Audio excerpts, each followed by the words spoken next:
Thanks for checking out this video. So I'm going to go over my ranking and reviews for the September Vinegar Syndrome releases. Now, a reminder, this is not everything they released in their lines for September. It's just what I got with my subscription to them and anything I bought in addition. I didn't buy everything. Usually buy the Cinematograph, but this time I did not, so that's not included. But we have 5 titles. The first one I'm going to go over is the one I was least impressed with as a release. And the last one is the one I was most impressed with. And again, the ranking and reviewing has to do with not just the movie itself. It takes into account the quality of the movie, also the special features, and also the any essays if there are any, which only one of these releases had essays. Although, if I got the Cinematograph, those always have essays. So I was a little bummed. I was looking for more essays for September, but hopefully there's more for October. We'll find out. Anyway, here we go. Also, if you hear noises in the background, it's my cat playing around. That's what she does, Josie. Maybe she'll even show up on the video. She does sometimes. All right, so the one I was least impressed with, which I kind of figured might be the case going into it, was the Vice Academy 1 through 6 release. Now, I think it's great that they're releasing 6 films. And I will say for the value, you get what you want for the value, basically.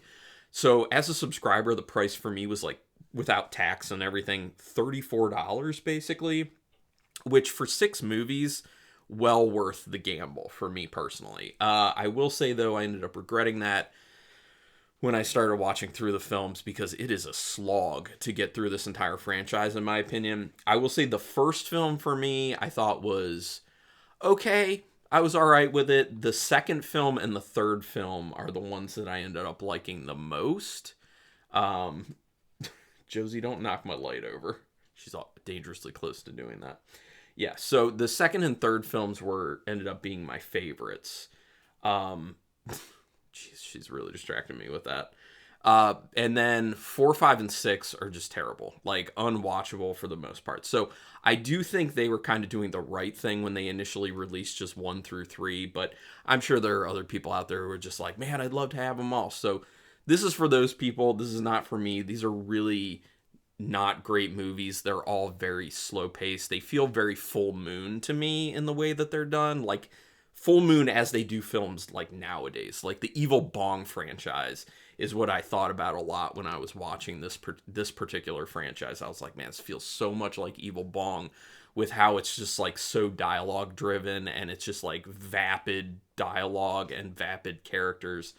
But the thing with this is, it's like a ripoff of Police Academy, but more like exploitative in a sense, even though there's not a ton of nudity in it. And they have, Linnea Quigley is the best part of this. You really feel it when she leaves. She's in the first 2, and then she's gone. Ginger Lynn Allen also is the other big name in it, and she's only through the first 3. And then once she's gone, it's like bad, bad, bad. Because she brings a little bit of charm. Linnea Quigley brings the most charm. And then, yeah, like after 2, you really feel it where you're just like, whoa, there's like a vacuum of like talent going on here. But yeah, I didn't like it. Also, for being a separate release, because they had done the 1 through 3, they didn't add much special features wise. They added like 1 interview with the guy who wrote and directed them. Who also did Hobgoblins, which I love Hobgoblins. But yeah, so I would have expected more as far as the release. Maybe even some essays to be thrown in there. So I felt like it could have been a lot better release for what it was. Like I said, the pricing was good on it, but just not enjoyable films. They only added 1 special feature, really. I don't know. And for people who are seeing me do these for the first time, I don't watch films with the commentaries just because I don't have that time. I just don't have the time to do that because I wouldn't be getting videos out for the most part. So, but anyway, Vice Academy 1 through 6. I'm not going to keep this. That's going to go away at some point.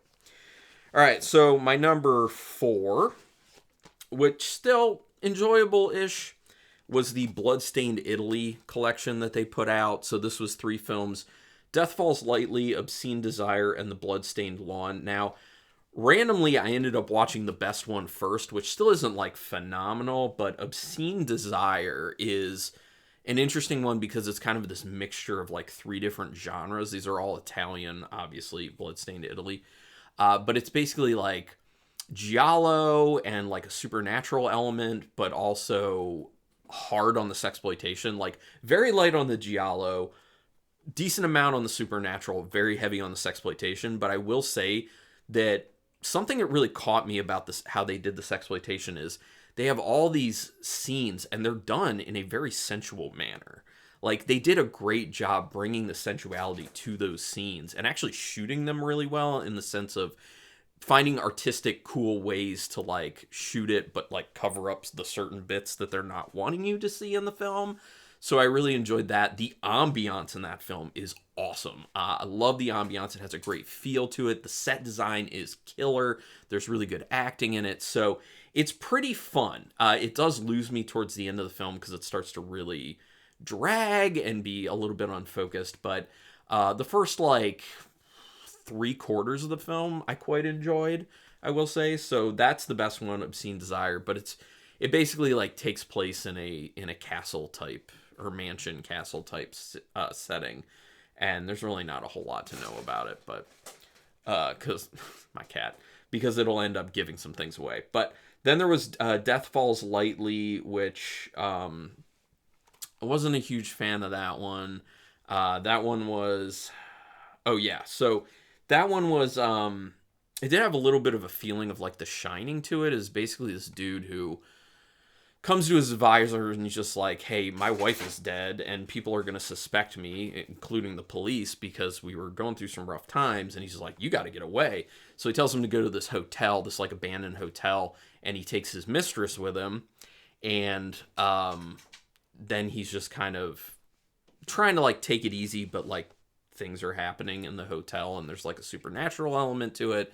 So it is kind of interesting in that sense. It is very long and drawn out, unfortunately, and that's one of the things that kills the experience for me. The acting is really good. I like where they chose to go with it in the end, too. I did like the ending of it. So that one's like okay-ish, but not as good as Obscene Desire is. And then the one that's like the real stinker of the group is The Bloodstained Lawn, even though there is like a little bit of interesting stuff at the end of that one. And that one's just basically like this hippie couple that ends up getting picked up by this rich dude who's like, hey, why don't you come to our place? It looks like you don't have a place to stay. And they're all excited about that. And then they find that they've kind of like collected a bunch of like weird, quirky people there. And they're all staying there. And then it's about like the interactions amongst them. And then people start disappearing. And it's like, what's really going on here? And then they end up throwing the sci-fi element into the film at the end, which that's the most interesting aspect of it. I was just like, I didn't see that coming. And it's kind of like ridiculous and stupid, but fun at the same time. So the overwhelming majority of that film is just like listening to people talk. It's just dialogue, dialogue, dialogue. And it's kind of like really throwaway dialogue. So the majority of the fun during that time, what little bit there is in the weirdness, like quirkiness of those characters. But overall, that one's not a great one. But as far as special features go, they actually put a decent amount of special features on here for each of the films. Obscene Desire, being the best one, got the most, which, you know, ends up making sense. But they all got some, and they're all pretty interesting in varying ways, including some interviews with like Eugenio Ercolani and what was that one dude's name? He's like a historian. And one of them was talking about the significance of the shooting location as far as like Italian film goes in general. Luca Rea, that he's a filmmaker and film historian. He's on here twice, special features. So those things are good. Like, I love what they did with special features on this. The films are, you know, but yeah, that's why it's my number 4. Definitely ahead of the Vice Academy franchise. But yeah, Bloodstained Italy, number 4. Now coming into number 3, one that a lot of people seem to be psyched about, and I had heard that it had been put out by Scream Factory a while ago on Blu-ray. Now this is a 4K of The Resurrected. I love this artwork, very fun. And the back, you know, that's a good rendering of Chris Sarandon there. So Chris Sarandon is in this film. He is the highlight of the film. He does a phenomenal job, even though all the actors do a pretty good job for the most part. There's like one actor who I was just like, why were they chosen for this one? But For the most part, good cast. It's an interesting story. It's a Lovecraft story. It's just basically about this couple who, the woman goes to a private investigator because she's like, my husband is acting oddly. He found some stuff from his family, like old stuff, and now he's been learning things about his family's lineage, and now he's like becoming very reclusive and disappearing all the time, and there's weird things happening, like he's getting all these weird deliveries to the house, and it's a Lovecraft story. Now, there aren't a ton of well done or decently done Lovecraft movies out there, so when you see one, it's always kind of exciting. And that is the case for The Resurrected. I think it's pretty solidly done in that sense. And like I said, I was going to say Susan Sarandon, sorry. Chris Sarandon does a great job, like a great job. And they have a special feature on here interviewing him, and the things that he has to say about this film go pretty in depth, and they're very interesting. And those are the types of interviews I love. So that leads me to believe that Chris Sarandon is an awesome interview. At least he is for this disc. And I love that about it. As far as other special features go, there are a decent amount of other ones with some other people involved in the film, which were good. I do think I might want to do the commentary at some point on my own. But yeah, it's a good release. They did go harder. They probably went the hardest this month, or for September, for the releases for this particular one, which is good. So overall, like the film. It's got some pacing issues, but I overall enjoyed it. There's some good practical effects in it, and Chris Sarandon, man, Chris Sarandon. So yeah, The Resurrected was my pick number 3. Now coming in at number 2 is the VSL that they ended up releasing, and that is The Strange Affair. I have a feeling not a lot of people pick this up, but I think it's worth it. This is an older film. It's from 1968. It's got Michael York in it. I do love me some Michael York performances, and he's really good in this one. So it's kind of about him. He's new to the police force in the UK, and he has this great attitude where he's just like, gotta always do the right thing. I'm gonna help people. But it's also about like the journey of his character throughout this kind of, there's like police corruption going on in it. There's like this drug dealing plot in it. And then there's some personal issues that are going on with Michael York's character as well that are kind of compromising him in certain ways. And it's just kind of about him coming in with this bright, shiny attitude of how great he's going to be and upholding the law and blah, blah, blah. And how his perspective on things end up being forced to change in certain ways. And it's done really well. It's quite well written. Like I said, Michael York's really good. The whole cast does a really nice job in it. It's shot super well.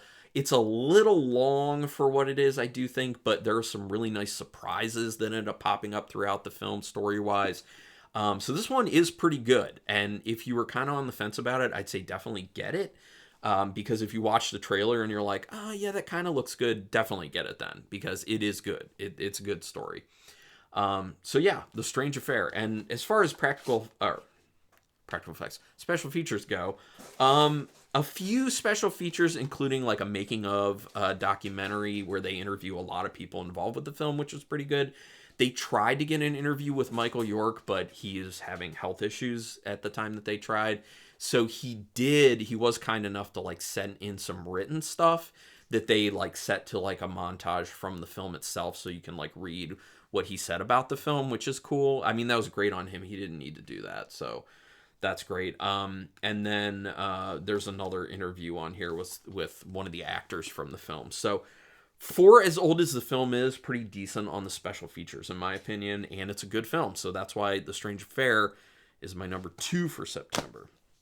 Now coming in at number 1, if you remember what they released in September, you'll know where I'm going with this, and that is the Of Monsters and Madness, the films of Larry Fessenden Volume 2. That includes Wendigo and The Last Winter, which I had not seen either of those before.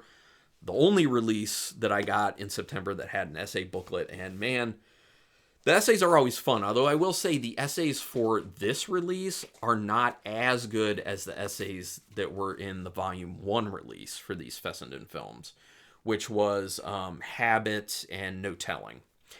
So I would say overall, I think Habit and No Telling were a better double feature than Wendigo and The Last Winter, although these films also are still pretty good if you are a fan of Fessenden type films.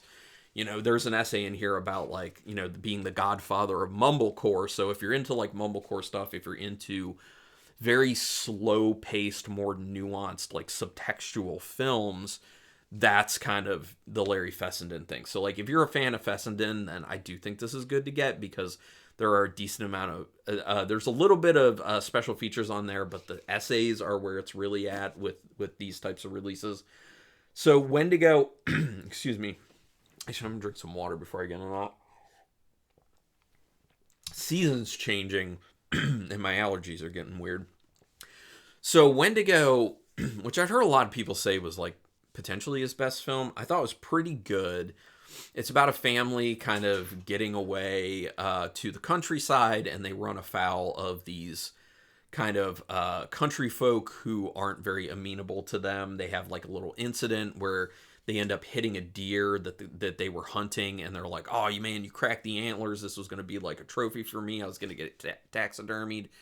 And then it's about one of those guys basically, like, the question is, like, is this guy then like coming after the family, or is it a Wendigo that's going on? And it's from the perspective of the child in the family, which plays into some of the subtextual stuff, which I'm not going to give away because, you know, if you want to see the film, if you haven't, it is worth checking out. And yeah, it's a pretty good story. Both of the films in this collection are shot in a snowy setting, which I love that they kind of kept that theme together. That was cool.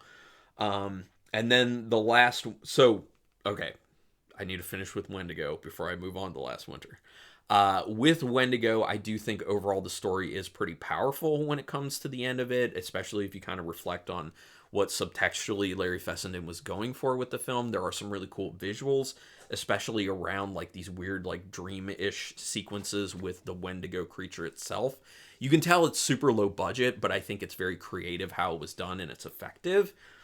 And then we have The Last Winter, which there is a little bit of like, is there a Wendigo involved with this one too? So another thematic thing that kind of sticks between these two. Also shot in a wintry setting, feels a lot like John Carpenter's The Thing, although not nearly as good. But there is that like paranoia element. It's a bunch of people who are isolated doing like research. It's about climate science and like climate change ultimately. That one's more like bash you over the head with things other than like subtextual. But the question is kind of like, it's kind of like this question of like, are we doing this to ourselves, or is there like some sort of Wendigo or something that's pissed off with how we're treating the environment, and it's trying to take these people out? You know what I mean? So there are some kind of gnarly-ish deaths that happen. I do like the paranoia that's created. But again, with both of these films, they're Fessenden films, so they're going to be very slow. The pacing's not going to be great, but the acting is always going to be pretty good to quite good. And that is the case with both of these films. And the overall story for The Last Winter is okay, in my opinion. Wendigo's story, definitely a lot better, and the execution and everything. And then I just love the fact that these essays add a lot of good context to these films, which is one of the great things about when Vinegar Syndrome puts out releases with essays. More essays.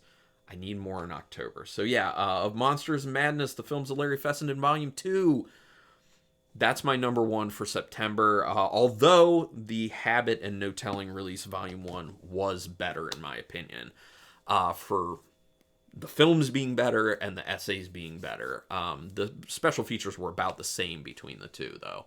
So I am interested to see if they're going to do a Volume 3 of that, because I had heard some people saying that they were only doing 2 volumes, which would kind of be weird for them to call it like a volume when they just released. I don't know. It's weird. I feel like in that sense, why wouldn't you just release all 4 at once? I don't know. But anyway, I'd be interested to see what's next.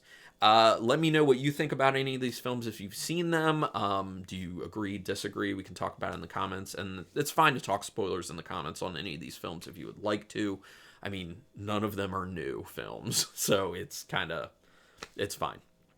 Do me a quick favor and hit subscribe to my channel if you haven't already to support me Thumbs up on the video really helps me out as well. Hitting the notification bell button and watching videos when you get that notification that they're available does help with that YouTube algorithm for me, so I would appreciate that if you can do it.